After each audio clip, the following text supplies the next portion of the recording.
So, hello and welcome to my talk on DLA, dense layer analysis for adversarial example detection. My name is Philip and I'm working at Fraunhofer AISEC in Garching near Munich in Germany. So let's start with the agenda of this small presentation. First, I will talk a little bit about secure machine learning, or why actually machine learning is not so secure. Then I will show you our contribution to make machine learning more secure, namely DLA, dense layer analysis. I will then show you our experiments and results. And finally, I will conclude this small presentation with a summary of our contributions. So why is machine learning not so secure? So in this paper, we focus on neural networks, and neural networks are shown to be vulnerable to adversarial examples. Those adversarial examples are slightly changed inputs, which provoke a misclassification. So those inputs are very close to their original counterparts, but they contain small changes which actually trigger a misclassification. On the right-hand side, we can see such examples. So on the left side, we see the original examples, and on the right-hand side, we can see the adversarial counterparts. And we see that for those three examples, both pairs are very close to each other. But the left is classified, or the left examples are classified correctly, while the right examples are not classified correctly. They are misclassified. And for example, here at the bottom, the stop sign is classified as a 120 km/h sign. And yeah, this could definitely lead to some severe incidents.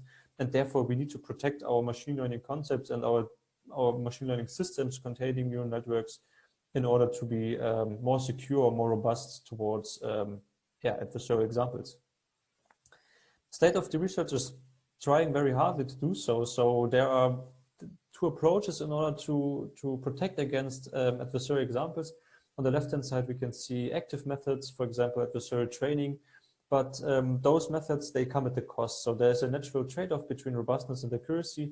And therefore, in this paper, we focus on passive methods, which are, for example, detection approaches or compression approaches, which actually pre-filter the inputs or pre-process the inputs in order to make those small changes, to break those small changes so they don't provoke a misclassification. But current research still lacks some generally applicable approaches. Those passive methods are often attack-specific. They only work for a certain attack, and they can be easily circumvented by new attacks. And for example, by adaptive attacks, if the attacker knows both the countermeasure and the neural network itself, he can easily craft new adversarial examples, which are again successful. So therefore, we need new approaches which are generally applicable, and we try to find such an approach which is also possible to be used with various neural network architectures and also different types of data sets. So those are our targets of our paper. We are trying to focus on fulfilling these points in our paper here. And how do we do this? So let me present you DLA, dense layer analysis. So DLA consists of two parts. In the middle, we have our target network. And this is just your simple neural network which you are trying to protect. So it's performing a normal classification.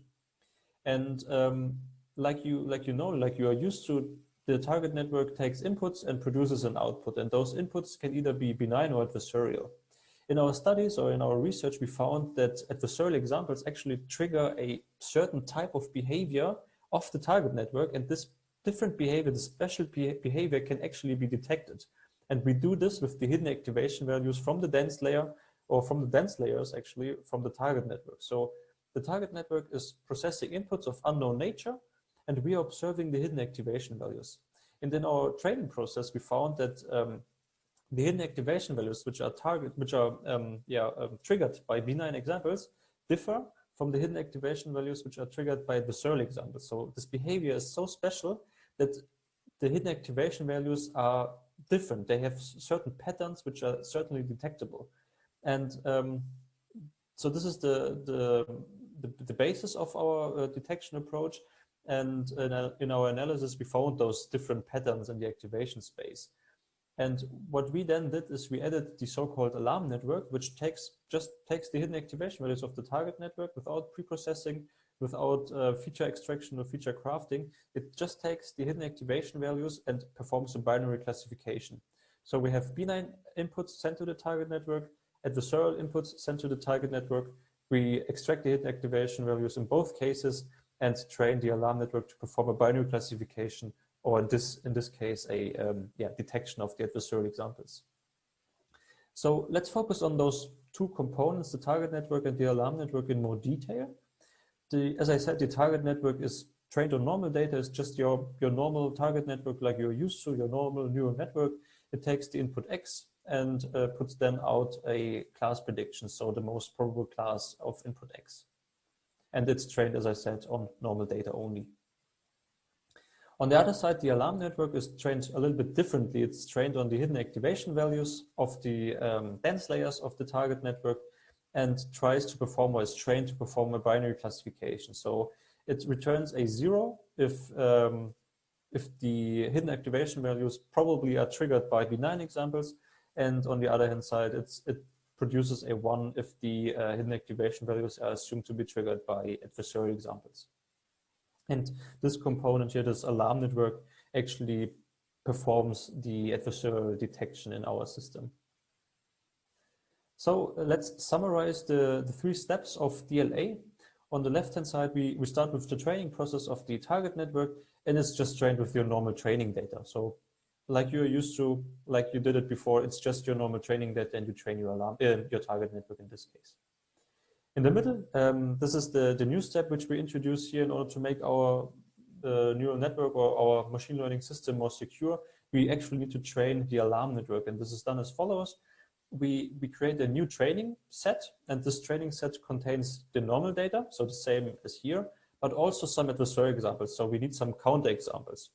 And those 2 types of examples, those 2 types of inputs are then sent into the target network, and it just performs forward passes, it performs classifications, but actually those classifications are neglected. We don't need them during the training process of the alarm network.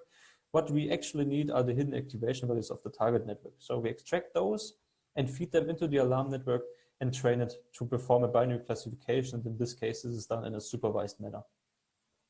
Then finally, in the detection phase or in the secure operation phase of the target network, unknown data is sent to the target network. It puts out its classes, or the most probable classes, the simple classification output, but simultaneously we again extract the hidden activation values, and the alarm network decides whether the input were of adversarial or benign nature. And if they are assumed to be adversarial, then an alarm is produced like the name suggests in this case. So in our paper to make a proof of concept, or to see how our detection approach actually works and see the performance of the detection, we made numerous experiments. So if you're interested in the experiments, please have a look into this paper, because here in this small presentation, I cannot go into detail on all those experiments. I will just show you the most important experiment, in this case, showing the actual detection capability in the most simple scenario. But what we did in our paper is we looked at different neural network architectures. So this was one of our goals which we wanted to fulfill. We wanted to detect adversarial examples which are fed to different types of neural networks, not only just simple DNNs, but also different types of networks. We wanted to see if it works for different data sets and also for different types of data. So we did this for images, but also for audio examples and for NLP examples, natural language processing. And we wanted to see if different attack methods can be detected with our approach, and also adaptive attacks. But I cannot tackle those in this small presentation here. Again, as I said, if you're interested in how adaptive attacks actually perform against our approach, then please have a look into our paper. So here's maybe the most important table from our paper, which shows the detection capability regarding those 5 attacks and the 4 target models for 2 data sets. And we see that in each case, we have a pretty strong detection capability. We express it here with the F1 score because our data sets were slightly imbalanced. So we wanted to see the clean detection performance in this case. So our contributions are: we have a data-driven approach to detect adversarial examples. It works for unseen attacks, and it also works for image, audio, and NLP data. Again, if you have, thank you for your attention. If you have further questions, I'm really looking forward for the Q&A session, and please don't hesitate to contact us. Thank you very much for your